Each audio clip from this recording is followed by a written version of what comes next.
Selamat pagi, siang, sore, atau malam. Salam sejahtera untuk kita semua. Bertemu lagi dengan saya, Dewa Ngakan Gede Wahyu Mahatma Putra, pada mata kuliah Dasar Organisasi Manajemen. Pada topik kali ini, kita akan membahas mengenai perencanaan strategis atau yang biasa disebut dengan Renstra. Ya, jadi ada 3 subtopik yang akan kita bahas. Yang pertama tentang tantangan dalam perencanaan, lalu yang kedua tentang definisi perencanaan strategis, yang ketiga tentang pendekatan perencanaan dan penyusunan perencanaan strategis. Nah, baik, langsung saja kita masuk ke slide yang pertama tentang tantangan dalam perencanaan. Ya, jadi dalam menyusun sebuah rencana itu banyak tantangan, banyak hambatan yang sering kita temui. Ya, setidaknya di sini saya jelaskan ada 3 tantangan dalam perencanaan yang biasa ditemui. Yang pertama adalah dalam membuat rencana. Nah, perencanaan itu diharapkan mampu memperkirakan atau memprediksi apa yang terjadi di masa depan. Ya, jadi sebuah rencana itu umumnya dibuat untuk menghadapi masa depan, untuk menyambut masa depan yang lebih baik. Ya, sehingga dalam menyusun sebuah rencana kita harus mampu memperkirakan, ya, mampu memprediksi kira-kira di masa depan itu ada apa, 5 tahun, 10 tahun, 20 tahun lagi itu ada apa. Ya, dengan kita mampu memprediksi, mampu memperkirakan, kita akan siap untuk menyambut atau siap untuk mengambil kesempatan di masa yang akan datang. Itu ya tantangan yang pertama. Lalu tantangan yang kedua, selain memperkirakan dan memprediksi di masa depan, kita juga harus menyiapkan rencana yang tepat sesuai situasi dan kondisi. Ya, rencana yang kita buat itu harus mampu menyesuaikan terhadap situasi, terhadap perubahan. Ya, perubahan ini perubahan apa? Bisa ada perubahan di bidang sosial, agama, di bidang politik, ya, atau di bidang situasi kesehatan. Ya, sehingga rencana-rencana kita ini meskipun kita buat hari ini itu bisa diterapkan hingga 10, 20 atau 30 tahun lagi. Ya, itulah tantangan kita dalam perencanaan. Selain memprediksi masa depan, memperkirakan masa depan, kita juga harus bisa beradaptasi terhadap perubahan yang terjadi di masa depan. Itu ya. Lalu yang ketiga, tantangan dalam perencanaan ini adalah menentukan faktor SDM-nya. Ya, artinya adalah sebaik-baiknya sebuah rencana, sebagus-bagusnya sebuah rencana, ketika kita tidak mampu memilih SDM atau kita memilih SDM yang salah, memilih SDM yang tidak kompeten, tidak tepat, itu akan membuat rencana kita itu gagal. Ya. Lalu bagaimana cara menentukan faktor SDM-nya? Itu nanti akan diajarkan di pertemuan berikutnya tentang organizing. Ya, bagaimana kita mampu memilih SDM, memilih anggota, memilih kelompok masyarakat, organisasi yang tepat. Itu ya, meskipun rencananya bagus, kalau faktor SDM-nya jelek, rencana kita juga akan gagal. Nah, itu ya setidaknya 3 tantangan dalam perencanaan. Lalu ada yang pernah bilang ya, rencana itu adalah berharap yang terbaik, ya, tapi kita harus mempersiapkan yang terburuk. Ya, artinya apa? Artinya perencanaan itu kita selalu berencana untuk hal-hal yang baik, hal-hal yang bagus, hal-hal yang menjadi cita-cita kita di masa yang akan datang. Ya, hoping for the best, ya, berharap yang terbaik, tapi kita juga harus prepare, ya, harus mempersiapkan kemungkinan terburuk yang mungkin saja terjadi. Ya, sehingga ketika kita sudah menyiapkan hal tersebut dan ternyata ya hal buruk tersebut terjadi, kita udah siap, kita tidak takut, kita tidak kalah mental akhirnya, karena kita sudah mempersiapkan hal-hal yang buruk tersebut. Ya, jadi dalam perencanaan, hoping for the best but prepare for the worst. Ya, itu ya tantangan dalam perencanaan. Kita lanjut ya ke slide berikutnya tentang perencanaan strategis, ya, atau biasa kita sebut dengan Renstra. Apa itu? Ya, definisinya ya perencanaan strategis itu diharapkan ya memberikan informasi yang spesifik dan lengkap. Ya, sehingga informasi-informasi yang ada di dalam Renstra ini dapat dijadikan sebagai strategi, dapat dijadikan sebagai sebuah pedoman dapat dijadikan sebagai sebuah taktik atau cara ya dalam mencapai tujuan organisasi. Ya, itu yang pertama menurut Simerson. Lalu menurut Bryson, ya, Renstra merupakan upaya pendisiplinan. Ya, artinya dalam Renstra, dalam penyusunan rencana strategis itu ada kata disiplin, artinya harus diikuti. Ya, harus diikuti, harus dilaksanakan. Ya, lalu ada konsultatif komponen organisasi. Ya, jadi dalam Renstra itu komponen-komponen dalam organisasi mulai dari top level, middle level sampai third level manajemen itu saling berkonsultasi, ya, saling bertukar pikiran, ya, bertukar ide untuk menghasilkan sebuah Renstra yang baik. Ya, menghasilkan keputusan dan tindakan, ya, sehingga Renstra itu dapat menjadi pedoman untuk sebuah organisasi mencapai tujuannya. Itu ya menurut Bryson. Lalu kita lanjut ya ke slide berikutnya. Poin-poin penting ya dalam perencanaan strategis atau Renstra itu, Renstra itu biasanya memiliki jangka waktu, tujuan dan kebijakan yang sifatnya jangka panjang. Artinya adalah di atas 20 tahun. Ya, jadi yang namanya Renstra itu adalah rencana yang kita inginkan atau kita harapkan tercapai di 20 tahun lagi, 30 atau 50 tahun yang akan datang. Ya, sehingga karena tujuannya jangka panjang, ya, itu harus bersifat menyeluruh. Artinya harus bisa rencana ini bisa mengatur, ya, atau bisa melibatkan mulai dari hulu sampai ke hilir, mulai dari A sampai Z. Itu harus dapat diatur di perencanaan strategis, ya, bersifatnya menyeluruh. Lalu Renstra juga dapat memberikan arah dan tujuan dari organisasi dalam bentuk visi misi. Ya, jadi pembuatan visi misi itu ada di atau merupakan hasil dari perencanaan strategis. Ya. Lalu ada alokasi sumber daya, ya, kebutuhan-kebutuhan sumber daya mulai dari 6M ya, itu ada di Renstra. Ya, lalu Renstra juga bisa mempertimbangkan berbagai kemungkinan atau kemungkinan terjadi di masa depan. Ya, apakah ada perubahan, apakah ada situasi politik, situasi keamanan yang berubah, situasi ekonomi yang berubah, itu harus mampu dipersiapkan dan disusun dan tercantum dalam Renstra. Ya, dan Renstra sifatnya jarang berubah. Ya, jadi dalam menyusun Renstra jangka panjang, ya, rencana jangka panjang ini tidak boleh baru setahun itu udah ganti, baru 2 tahun ganti lagi Renstranya, nggak boleh seperti itu. Ya, Renstra harus sifatnya jarang berubah, tujuannya jarang berubah, gitu ya. Itu terkait dengan hal-hal yang harus diperhatikan dalam Renstra. Lalu kita lihat di sini ya, ini menurut Steiner ya. Dalam perencanaan itu kurang lebih seperti ini ya. Lalu Renstra adanya di mana? Nah, Renstra itu ada di sini. Ya, ini yang saya lingkari ya. Ini adalah Renstra. Ya, adanya perencanaan ini berdasarkan ini ya Renstra ya. Perencanaan ini berdasarkan kebutuhan dasar masyarakat.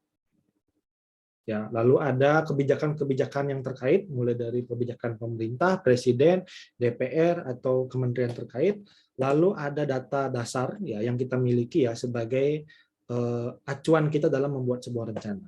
Lalu kita juga harus mampu mengevaluasi keadaan, gimana sih kondisi saat ini, gimana sih kondisi 10 tahun lagi, gimana kondisi 20 tahun lagi dan seterusnya. Ya, sehingga nanti akan menghasilkan Renstra adanya visi misi, ya, ada sasaran, tujuan, kebijaksanaan, dan program-program strategis lainnya. Nanti setelah Renstra ini jadi, baru diturunkan dalam perencanaan taktis. Ini rencana taktis ya di sini. Ya, ini adalah item-item atau hal-hal yang harus diperhatikan dalam penyusunan Renstra menurut Steiner. Itu ya. Kita lanjut lagi ya ke slide berikutnya. Manfaatnya ya, buat apa sih ya kita membuat sebuah Renstra? Ya, yang pertama adanya dorongan untuk proses berpikir, bertindak dan belajar secara strategis, ya, secara sistematis, ya, nggak asal-asalan. Ya, semua perencanaan strategis itu dibuatnya harus tepat, harus baik, nggak boleh asal-asalan. Ya, bagaimana kita berpikir, bagaimana kita bertindak, bagaimana kita belajar harus menggunakan strategi. Ya. Lalu yang kedua, ya, ini sudah. Yang kedua, meningkatkan ketepatan, ya, dalam mengambil keputusan. Jika semua keputusan, ya, semua kebijakan itu berdasarkan Renstra, ya, itu akan meningkatkan ketepatan dalam keputusan tersebut. Ya, kalau yang ngikutin Renstra, otomatis keputusan-keputusan yang dihasilkan itu akan lebih tepat, ya, atau ketepatannya tinggi. Ya. Lalu Renstra juga dapat meningkatkan efektivitas dari daya tanggap dan ketahanan organisasi. Ya.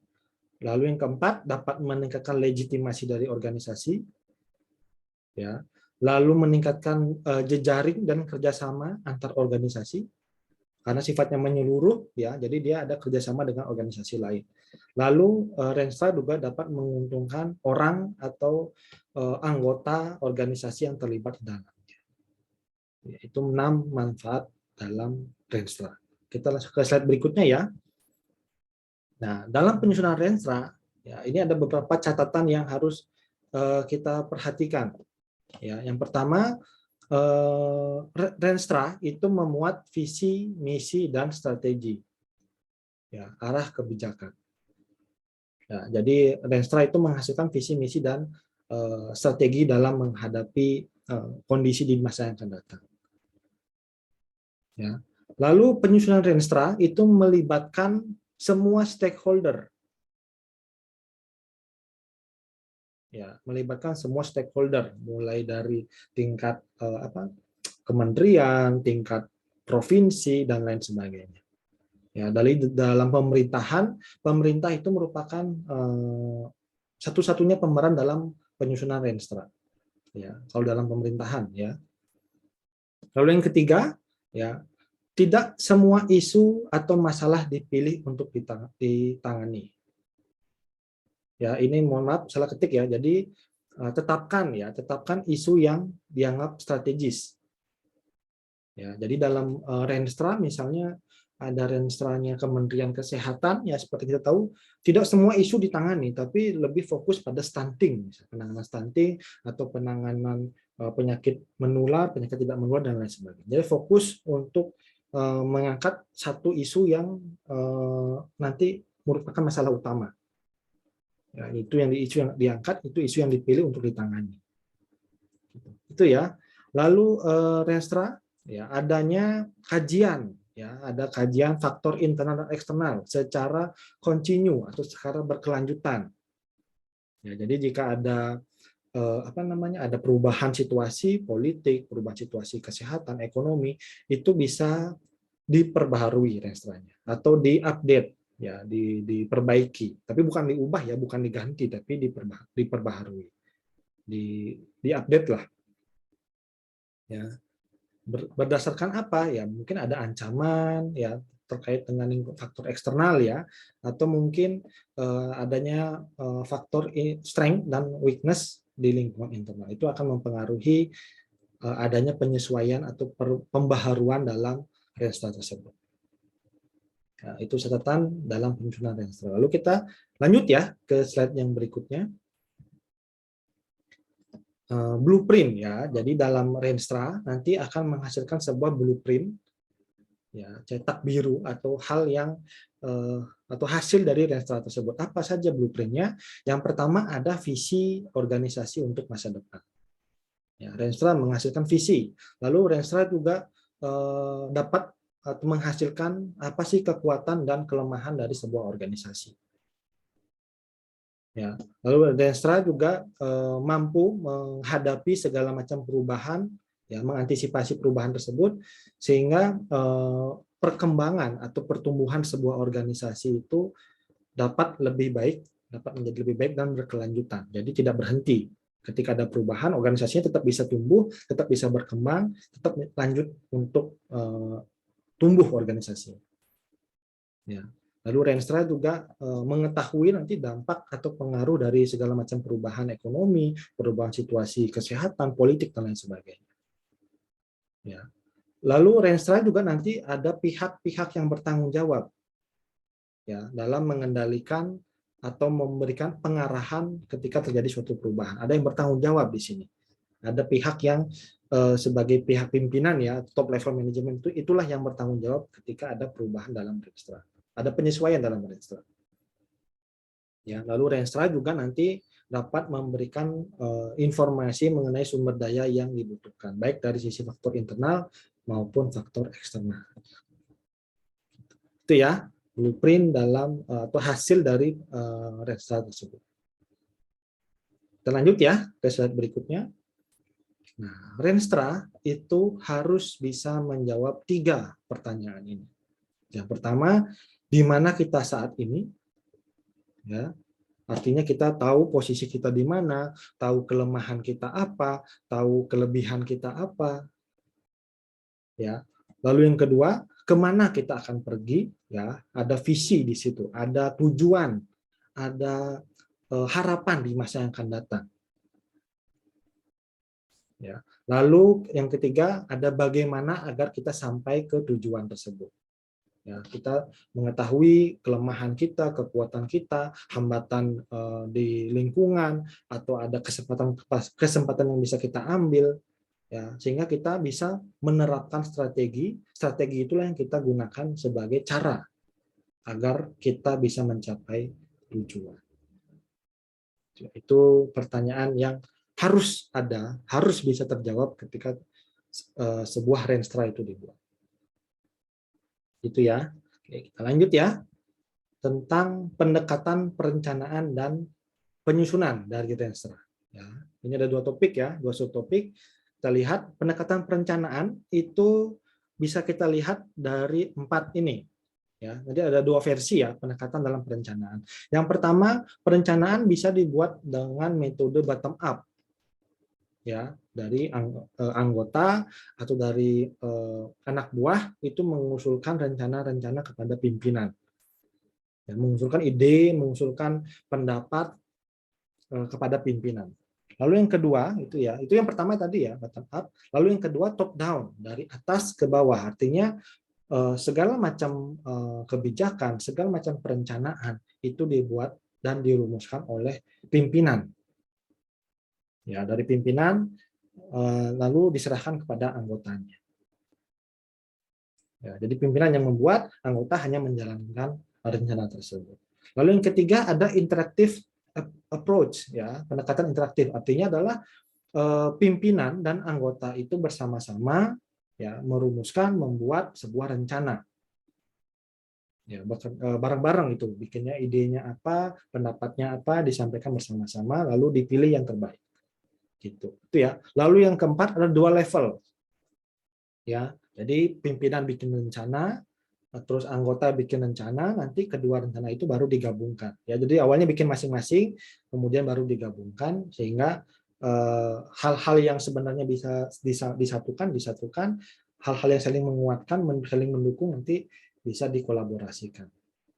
Itu 4 pendekatan dalam perencanaan. Ya, lalu ada yang versi yang kedua, ya. Pendekatan perencanaan ini menggunakan pendekatan sistem.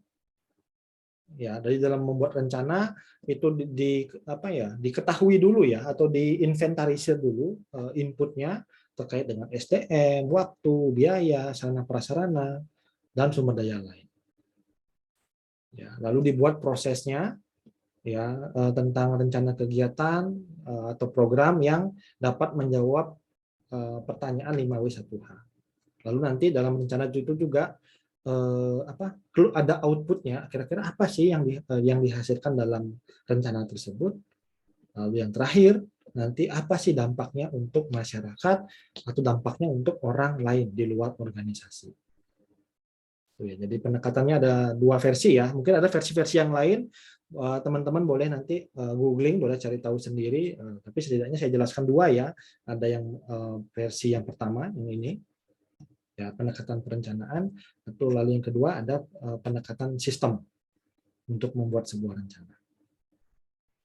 Itu ya. Lalu penyusunan renstra. Nah, ini ada dua versi juga ya penyusunan renstra ya. Versi yang pertama adalah kita rumuskan dulu visi misi organisasi kita apa, ya. Lalu kita kaji ya kira-kira lingkungan eksternal itu apa sih hambatannya, apa sih peluang yang kita bisa ambil, bagaimana organisasi-organisasi lain, bagaimana pemerintah, bagaimana kondisi ekonomi, kondisi kesehatan, kondisi keamanan. Itu merupakan pengkajian lingkungan eksternal.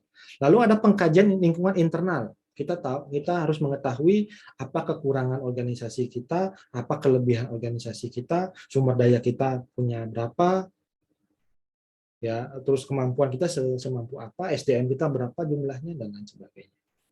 Ya, lalu kita merumuskan isu-isu strategis, kira-kira apa sih yang perlu kita perlu kita tangani, apa sih yang perlu kita perbaiki di masyarakat, apa sih masalah di masyarakat,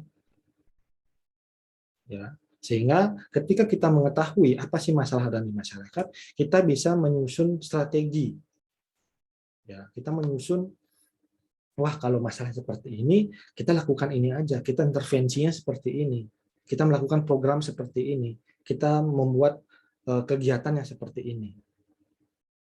Ya, lalu yang terakhir, adanya monitoring dan evaluasi. Setelah renstra itu dibuat, kita akan lakukan pengawasan terhadap renstra tersebut, apakah sudah dijalankan dengan baik atau belum. Itu yang pertama ya, penyusunan renstra versi pertama. Lalu yang versi yang kedua, kita bisa mulai dari perumusan sasaran dulu. Ya, siapa sih yang akan kita berikan manfaat terhadap rencana tersebut? Apakah masyarakat desa, masyarakat kelurahan, RT, RW atau nasional dan lain sebagainya. Ya, lalu kita tentukan tujuan dan strateginya. Ya, lalu kita analisis kira-kira dari sisi teknologi, sosial, ekonomi, budaya, hukum, dan politik, bagaimana sih situasi saat ini, bagaimana sih situasi yang mungkin terjadi di masa yang akan datang.